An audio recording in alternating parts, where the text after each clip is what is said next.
हरे कृष्ण। तो आज के सेशन में हम कवर करेंगे Bhagavad Gita as it is chapter 9 text number 22। आज के श्लोक जो है हम कह सकते हैं ये एक प्रकार से भगवान का अभय वचन है भगवान के भक्तों के प्रति।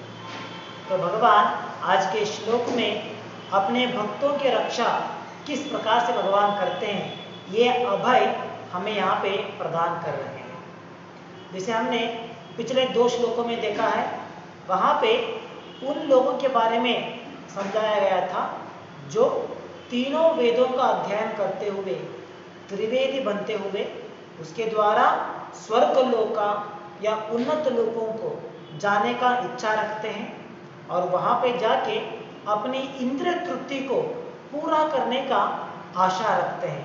तो वहाँ पे जाने के बाद किस प्रकार से अपनी पायस क्रेडिट पुण्य का फल खत्म होने के बाद उन्हें फिर से धरती पे जन्म लेना होगा और इस प्रकार इस एक चक्र में वो हमेशा अपने आप को बंधित देख सकते हैं।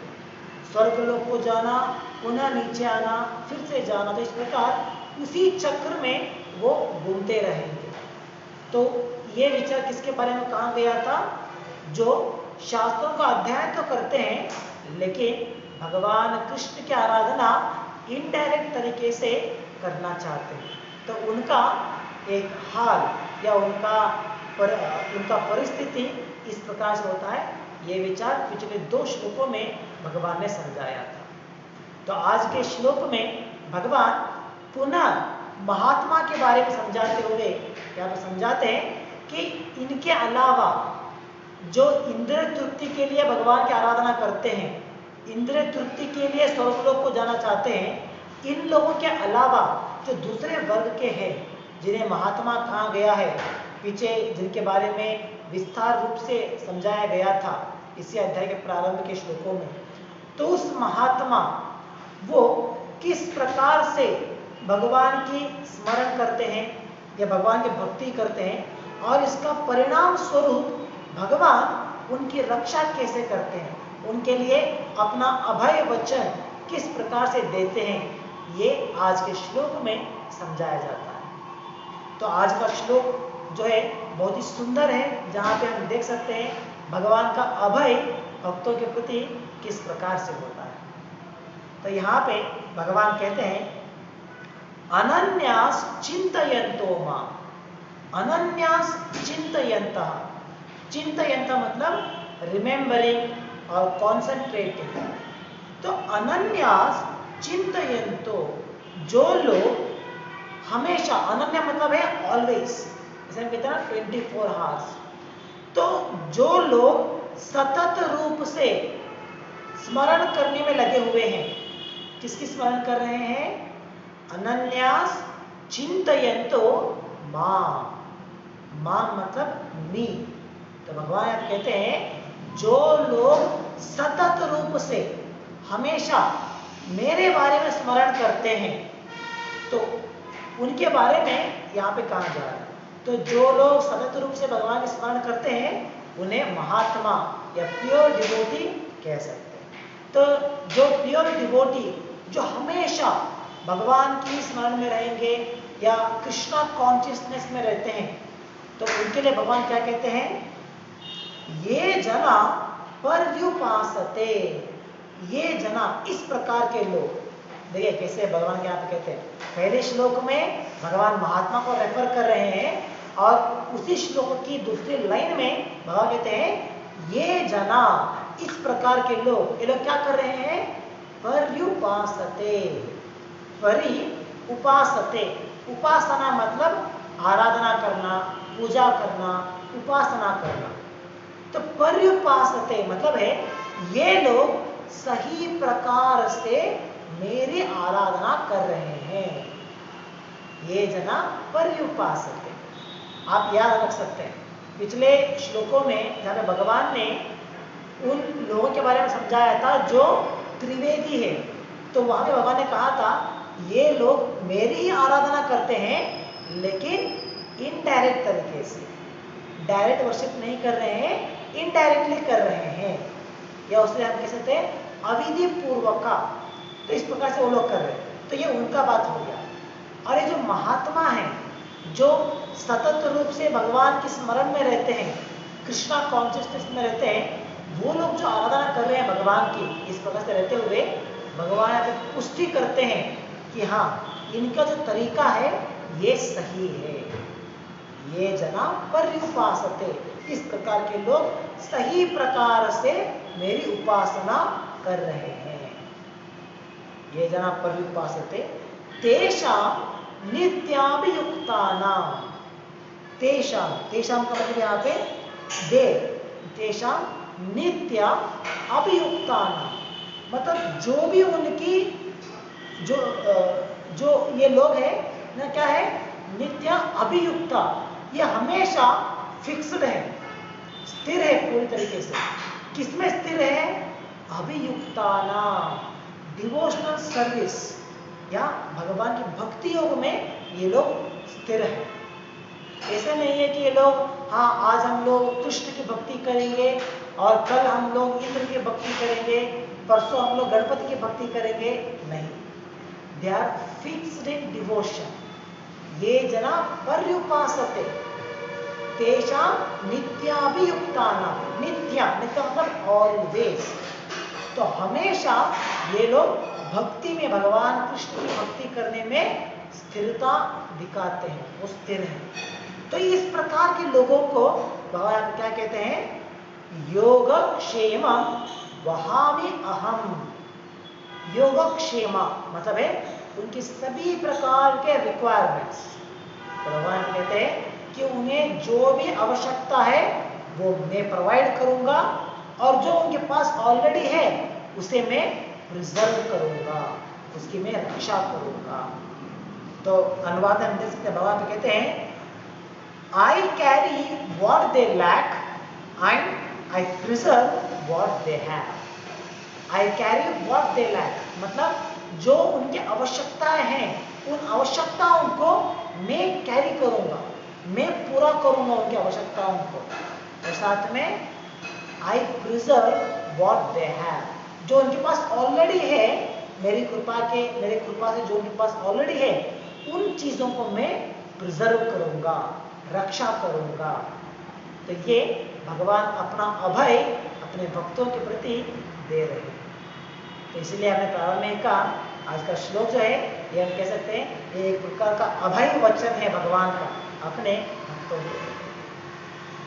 तो अनुवाद में, भावार्थ में जाने से पहले हम यहाँ पे देख सकते हैं कि किस प्रकार भगवान की भक्त होने के बाद भगवान की सतत रूप से भक्ति करते हुए जब कहते हैं कृष्णा कॉन्शियसनेस या कृष्ण भावनामृत, तो सतत रूप से कृष्ण भावनामृत में अपने आप को एंगेज करना ये कितना इम्पोर्टेंट है ये हम यहाँ पे समझ सकते हैं। जो डिवोटीज होते हैं, डिवोटीज 24 आवर्स उनका जो मन होता है वो पूरी तरीके से भगवान के चिंतन में मग्न होता है।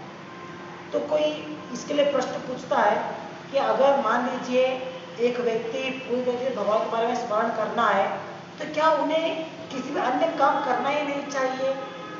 भौतिक संसार में एक व्यक्ति जो भौतिक जीवन जी रहा है, जिसे अपनी पेट भरने के लिए काम करना होगा, घर के रिस्पॉन्सिबिलिटी लेना पड़ता है, ये सभी कार्यों को रखते हुए किस प्रकार से वो अपनी चिंतन को, अपनी मन को भगवान के प्रति 24 आवर्स रख सकता है? ये कैसे पॉसिबल है? तो इसके लिए एक हमारे वरिष्ठ भक्त अपने प्रवचन में कहते हैं कि जब भगवान कह रहे थे कि अर्जुन, जब भगवान ये ईश्वर को अर्जुन कह रहे हैं ना कि तुम्हें सतत मेरे बारे में विचार करना है, मेरे बारे में स्मरण करना है और स्मरण करते हुए कार्य करना है, तो इसका एग्जैक्टली मीनिंग क्या होता है? तो क्या ऐसा है कि अर्जुन अभी युद्ध करना था तो अर्जुन अपने एक तीर लेंगे और तीर को लगा के भगवान का स्मरण करते हुए तीर को छोड़ेंगे, फिर से दूसरा तीर लेने के समय फिर से भगवान को विचार करते हुए फिर से तीर छोड़ेंगे? क्या यही एग्जैक्ट मीनिंग है जो भगवान कह रहे हैं अनन्याश्चिन्तयन्तो मां, 24 आवर्स मेरे बारे में स्मरण करना है? क्या यही इसका मतलब है? या नहीं तो सब कुछ छोड़ छाड़ के किसी जंगल में जाके, पर्वत के ऊपर जाके शांत रूप से विराजमान होके कुछ भी कार्य नहीं करेंगे, सिर्फ भगवान के बारे में विचार करेंगे, क्या ये सही है? क्या करना चाहिए एग्जैक्टली?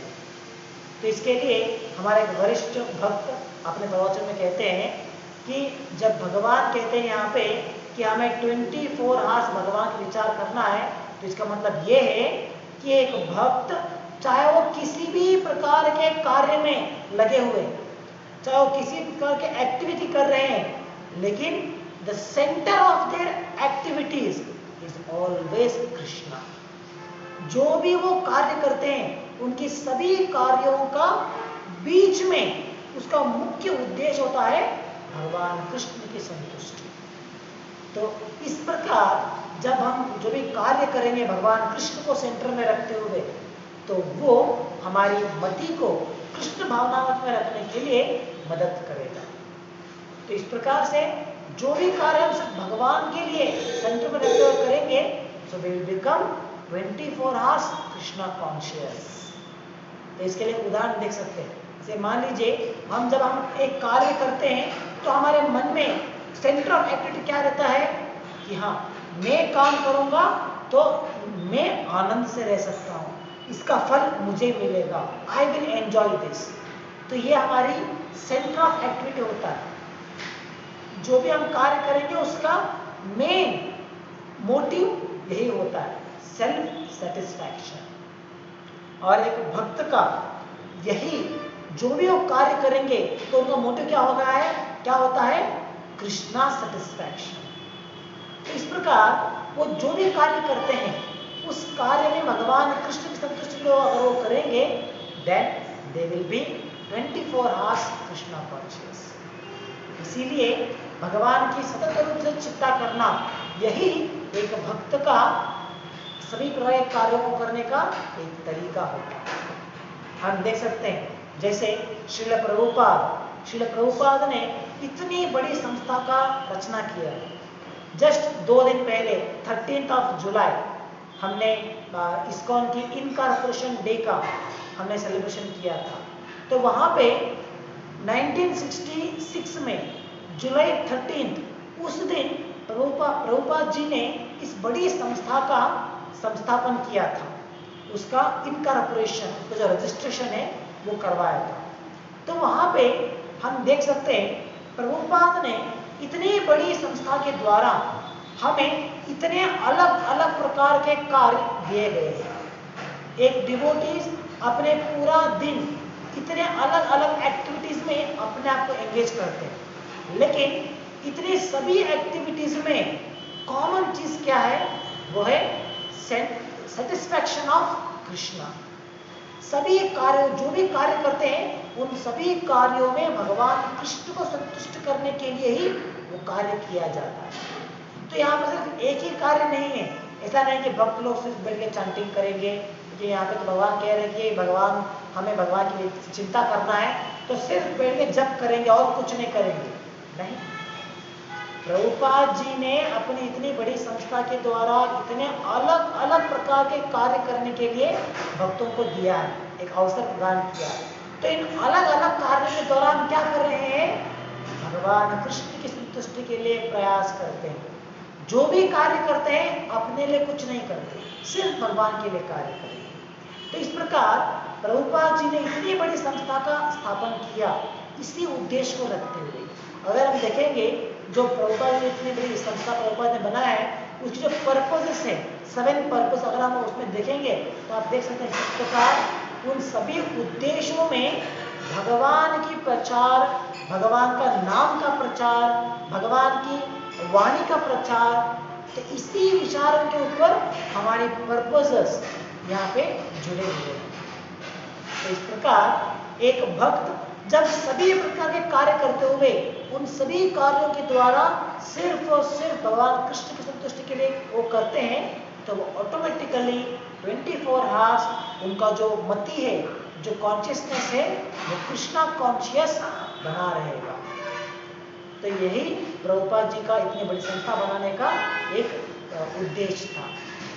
तो भावार्थ में हम देख सकते हैं, भावार्थ के प्रारंभ में प्रभुपाद प्रभुपाद यही विचार को समझाते हैं, किस प्रकार एक भक्त अलग अलग कार्यों को करते हुए इसके द्वारा भगवान के स्मरण करने में लगते हैं। तो यहाँ पे कहते हैं Prabhupada, being engaged in devotional service by hearing, chanting, remembering, offering prayers, worshipping, serving the lotus feet of the Lord, rendering services, cultivating friendship and surrendering to the Lord. तो इस प्रकार इन सभी एक्टिविटीज के द्वारा एक भक्त क्या करते हैं, भगवान की संतुष्टि के लिए कार्य करते हैं। तो इस प्रकार जो नवविध भक्ति जो प्रहलाद महाराज जी ने अपनी प्रेयर्स में सुनाया था, इन नवविध भक्ति के द्वारा एक भक्त हमेशा भगवान की विचार रखते हुए भगवान के स्मरण करने का प्रयास करते हैं। तो यहाँ पे भगवान के स्मरण करना मतलब सिर्फ यही नहीं है कि सिर्फ एक जगह पे बैठ के भगवान के बारे में ध्यान मग्न होना, एक ही तरीका नहीं है, बल्कि ये सभी नवविध भक्ति के द्वारा भगवान के स्मरण करने का प्रयास किया जाता है। तो प्रभुपाद जी ने अपने स्वयं के एग्जाम्पल को हमें देते हुए प्रभुपाद जी ने दिखाया है कि किस प्रकार हम भगवान की भक्ति इन नवविध भक्ति के द्वारा कर सकते हैं। अपने कॉन्शियसनेस को, अपने माइंड को किस प्रकार भगवान में हम लोग एंगेज कर सकते हैं इस नवविध भक्ति के द्वारा। तो ये प्रभुपाद ने प्रैक्टिकली हमें करा के दिखाया है और यही करने के लिए हमें प्रभुपाद जी इतनी बड़ी संस्था के द्वारा हमें सिखा रहे हैं। तो इसीलिए भगवान की स्मरण करना जो है 24 आवर्स, ये एक्चुअली मुश्किल का काम नहीं है। और कोई सोचते हैं अरे ये हम लोगों की बस की बात नहीं, ये हम लोग नहीं कर सकते, नहीं, हमें यही ट्रेन करना है अपने आप को।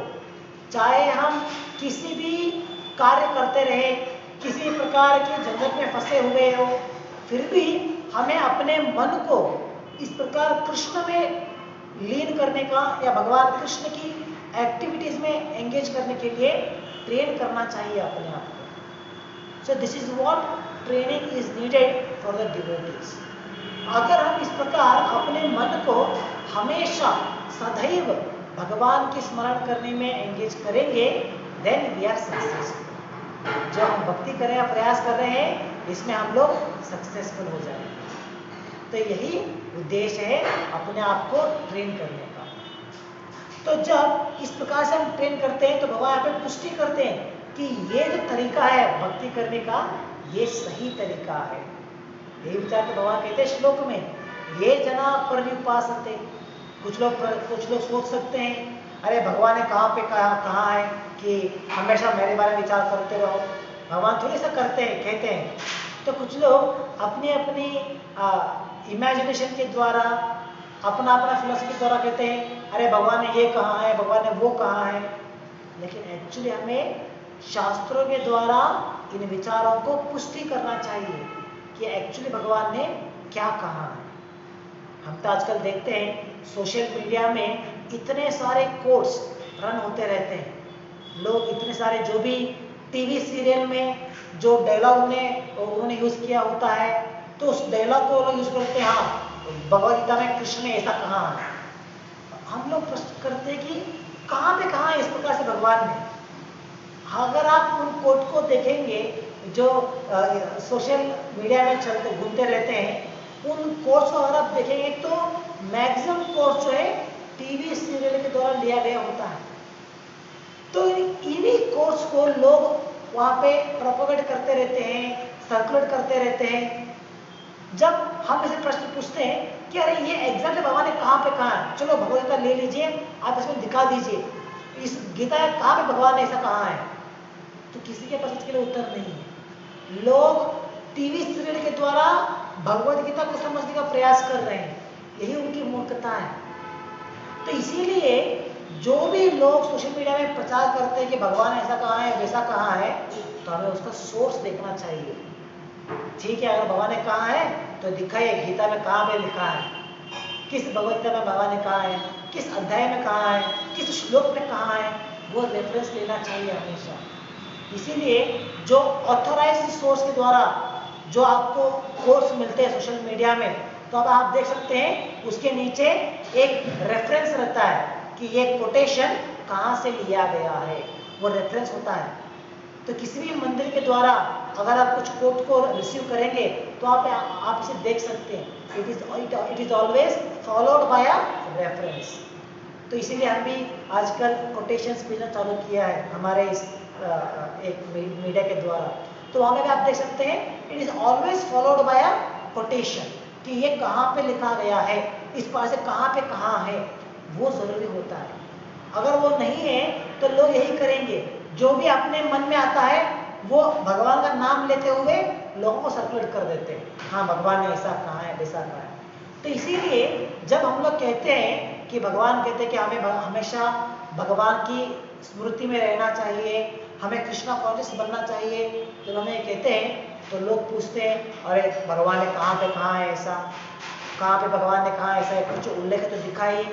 तो उन लोगों के लिए आप आज के श्लोक को दिखा सकते हैं, जहाँ भगवान कहते हैं कि हाँ ये जो तरीका है सतत रूप से मेरे बारे में स्मरण करते हुए रहने का, ये तरीका सही है। ये विचार भगवान आज के श्लोक में पुष्टि कर रहे हैं। तो ये आज का जो श्लोक है ये उत्तर है उन लोगों के लिए जो प्रश्न करते हैं कि कहाँ में भगवान ने कहा है कि हमें कृष्णा कॉन्शियस बनना चाहिए। तो उनके लिए यहाँ पे उत्तर है, ये जना पर्युपासते। ये जना, ये लोग जो है, जो भगवान यहाँ पे एड्रेस कर रहे हैं, दिखा रहे हैं कि ये जना किसे दिखा रहे हैं भगवान। पहले वाक्य में जो भगवान ने कहा था अनन्यास चिंतयन्तु, तो उनके बारे में भगवान कह रहे हैं ये जना, ये लोग जो है ना, ये लोग पर्युपासते, ये लोग सही प्रकार से मेरी उपासना कर रहे हैं। तो ये भगवान की पुष्टि है। हम ऐसा मान लीजिए ये एक प्रकार का सील है भगवान का। जैसे हम कहते हैं ना, कोई भी प्रोडक्ट को मार्केट में लाने से पहले अप्रूवल लिया जाता है क्वालिटी के द्वारा, तो अप्रूव होने के बाद एक सील लगाते हैं। तो इसी प्रकार ये जो है आज का श्लोक एक प्रकार का सील है भक्तों के ऊपर, जो भगवान डाल रहे हैं, हाँ यस ठप्पा सील लगा दिया, यस ये सही तरीका है मेरी आराधना करने का। तो ये एक उत्तर हम उन लोगों के लिए दे सकते हैं। तो ये जना पर्युपासते तेषां नित्याभियुक्तानां, और ये भी बहुत इंपॉर्टेंट है कि जो सतत रूप से भगवान की स्मरण करेंगे ये नित्याभियुक्तानां होना चाहिए। It should be everyday's business. ऐसा नहीं है कि जैसे लोग करते हैं ना, सोमवार आ गया तो शिव जी का आराधना करेंगे, मंगलवार आ गया तो मंगलवार का आराधना करेंगे, बुधवार आ गया तो और एक किसी का आराधना करेंगे, शनिवार आ गया हनुमान जी का आराधना करेंगे, तो संडे आ गया चलो कृष्ण का आराधना करेंगे। तो ये नहीं है, ऐसा नहीं है कि एक एक दिन एक एक आराधना करते जाएंगे और जब संडे आता है तो पूरा दिन, जैसे भगवान ने कहा यहाँ पे अनन्यास चिंतयन्तु, तो पूरा दिन हम लोग सिर्फ भगवान के विचार करते बैठे। नहीं, ऐसा नहीं है।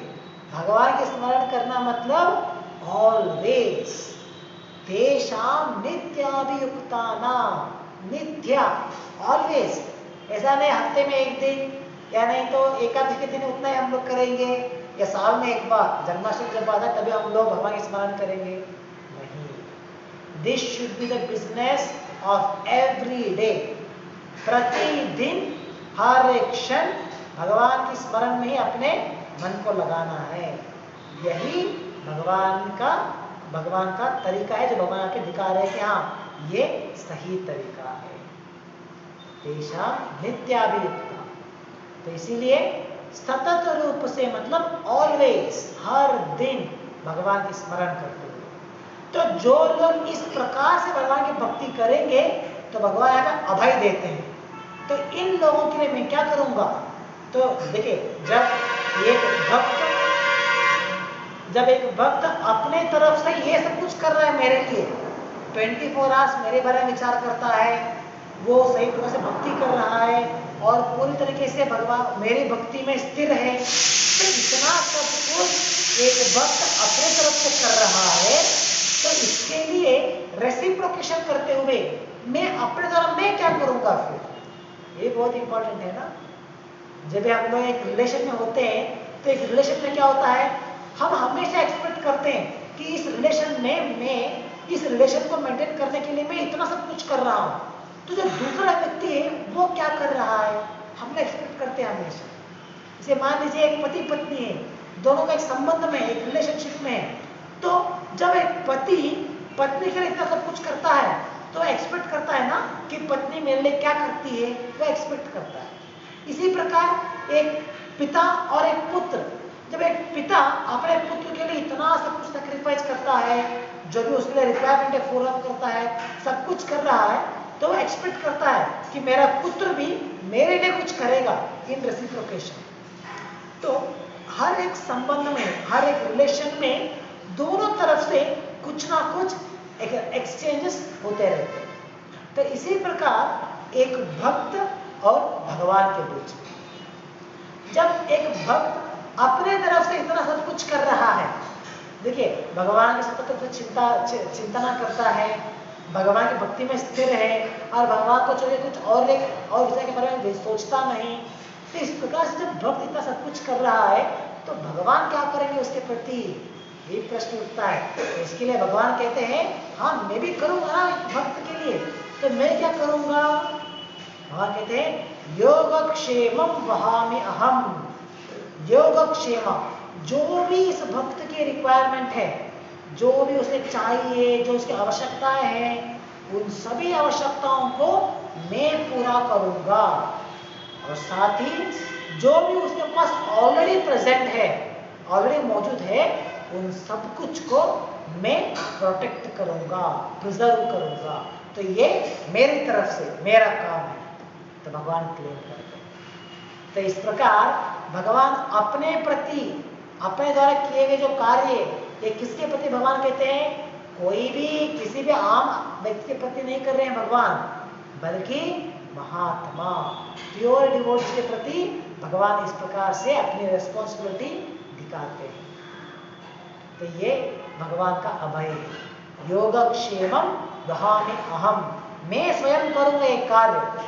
तो ये भगवान यहाँ पे अश्योरेंस देते हैं। तो एक बार ऐसा होता है कि हमारे संपर्क में आने वाले एक आचार्य, बहुत पहले का समय का बात है, तो एक बार वो आचार्य इस श्लोक के प्रति, इस श्लोक के ऊपर टिप्पणी लिख रहे थे।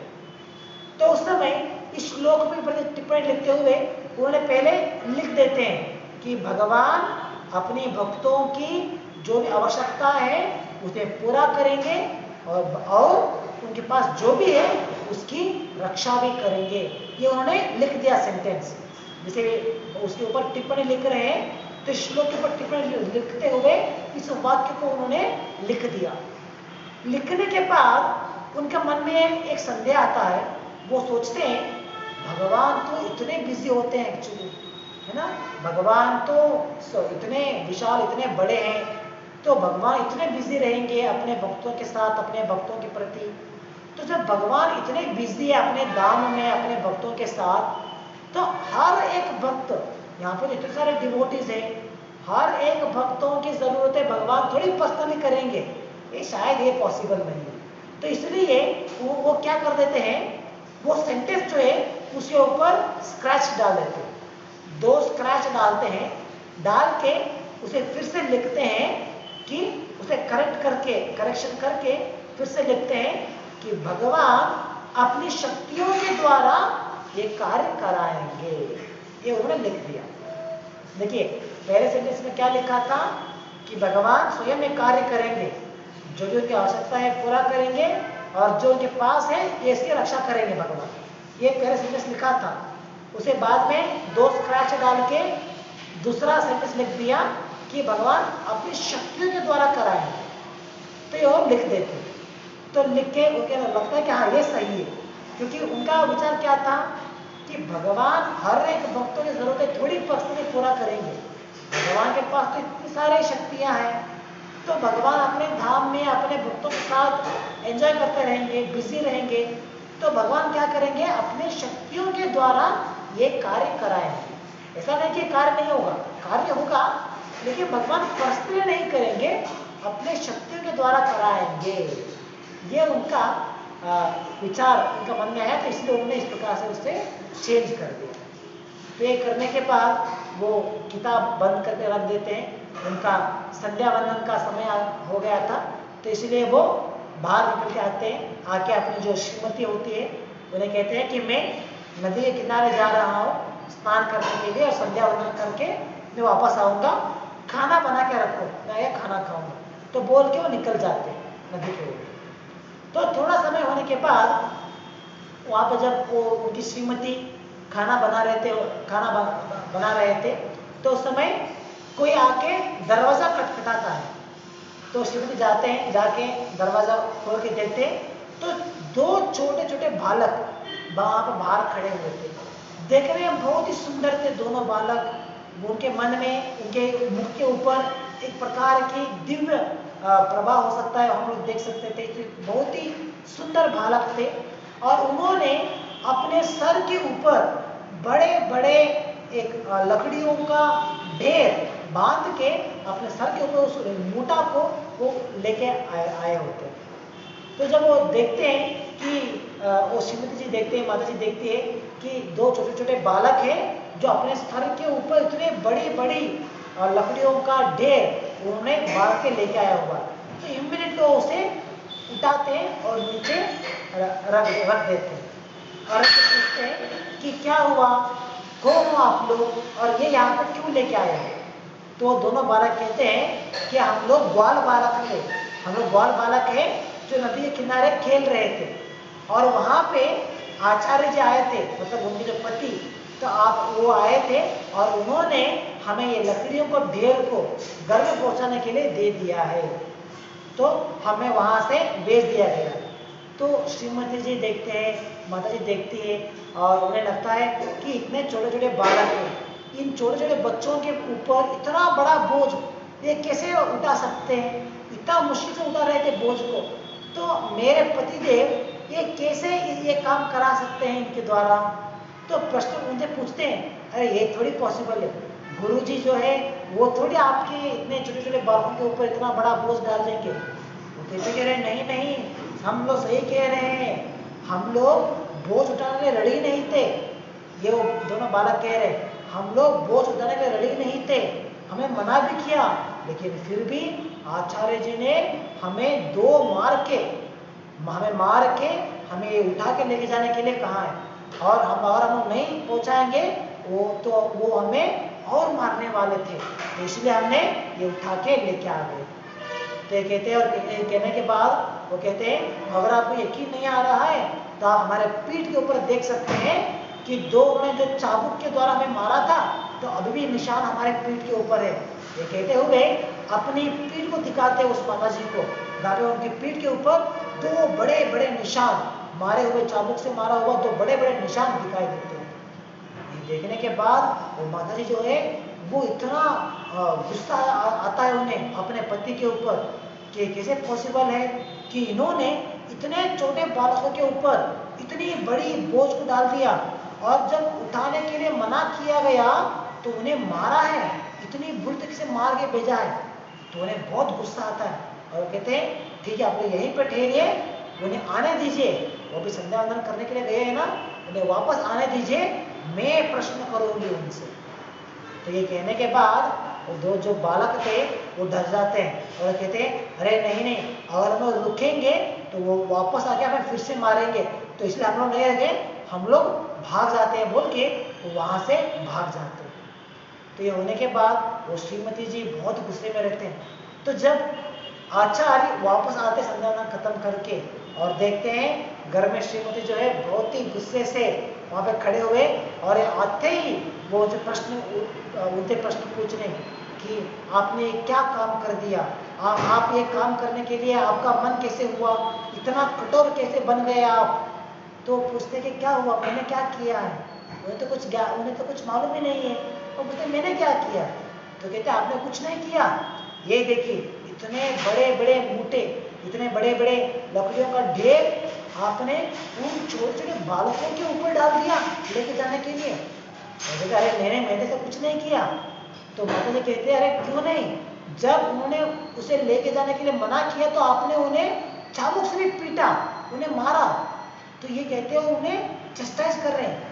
तो वो आचार्य सोचते हैं ये कैसे पॉसिबल हो गया, मैंने तो किसी को भेजा ही नहीं, मैं कभी किसी को मारा ही नहीं है, तो कैसे ये कौन आ गया था? तो वो पूछते हैं कि जो लोग आए थे 2 लोग, वो कैसे दिखते हैं देखने के लिए। तो तब वो माता जी उनके बारे में वर्णन करना चालू करते हैं कि वो कैसे थे। 2 प्यारे से बालक, इतने छोटे छोटे थे, इतना उनके उनके उनके उनके मुख के ऊपर इतना एक प्रभा जैसा, इतना एक रोशनी जैसा था, इतने सुंदर थे। एक तो उनकी जो वर्णन है वो सब वर्णन करते हैं। तो तब आचार्य को समझ में आ जाता है कि ये जो 2 बालक आए थे इन लकड़ियों को लेके, वो कोई साधारण बालक नहीं थे, वो स्वयं भगवान कृष्ण और उनके भाई बलराम हो सकते हैं, जिन्होंने ये काम किया है। तो ये सोचते हुए वो हंसते हुए, अंदर ही हंसमुख होते हुए वो निकल जाते हैं। जाके जब वो विश्रांति लेते हैं, सो जाते हैं, तो तब उनके स्वप्न में स्वयं भगवान आते हैं। वही 2 बालक जो वहां पे लकड़ियों को लेके आए थे, वही बालक भगवान के रूप में आप उनके सपने में आते हैं और उन्हें कहते हैं कि आपने जो वाक्य के ऊपर स्क्रैच डाल दिया था, वही स्क्रैच हमारे पीठ के ऊपर आने जैसा है। क्योंकि मैंने कहा है भगवद गीता में कि मैं अपनी भक्तों की जरूरतों को स्वयं पूरा करूंगा, लेकिन फिर भी आपने क्या लिख दिया वहां पे, उसे स्क्रैच करके अपनी शक्तियों के द्वारा कराएंगे। तो ये सही नहीं है। मैं अपनी भक्तों की जरूरतों को स्वयं पूरा करता हूँ। तो इस प्रकार उनके स्वप्न में वाक्य समझाते हैं। तो तब जाके वो उठ के फिर से उस वाक्य को रेक्टिफाई करते हैं, करेक्ट करते हैं और लिखते हैं कि yes, Lord fulfils requirements of its devotees and he also preserve what they have। तो इस प्रकार इस एक घटना के द्वारा, एक कोई कहानी नहीं है बल्कि ये सच्ची घटना है। तो इस एक घटना के द्वारा हम समझ सकते हैं कि किस प्रकार भगवान अपनी भक्तों की सभी जरूरतों को पूरा करेंगे और उनके पास जो है उसे वो रक्षा भी करेंगे। तो ये भगवान अपने द्वारा या अपने तरफ से अपने भक्तों के लिए किया हुआ एक वादा है, एक अभय वचन है। तो इस प्रकार भगवान से हम इतना एक्सपेक्ट करते हैं, तो उसके लिए हमें भी क्या करना होगा, जैसे श्लोक में भगवान ने कहा है अनन्यास चिंतयन्तो माम्। तो हमें भी इस प्रकार से कृष्ण कॉन्शियस बनने के लिए, कृष्ण भावनामय बनने के लिए प्रयास करना है। तो हमारी जो इफेक्ट है, हमारा जो एफर्ट है, ये यही होना चाहिए टू बिकम कृष्णा कॉन्शियस। सतत रूप से हमेशा कृष्ण भावनामृत में रहना ही हमारा एक एफर्ट होना चाहिए। जब हम ये कार्य करेंगे तो भगवान अपने तरफ से ये अभय हमें जरूर पूरा करेंगे। तो ये आज के श्लोक में दिया गया विचार है। तो यहाँ पर समाप्त करेंगे आज के लिए। ग्रंथराज श्रीमद् भगवद गीता की जय। जगत गुरु श्री प्रभुपाद की जय। हरे कृष्ण।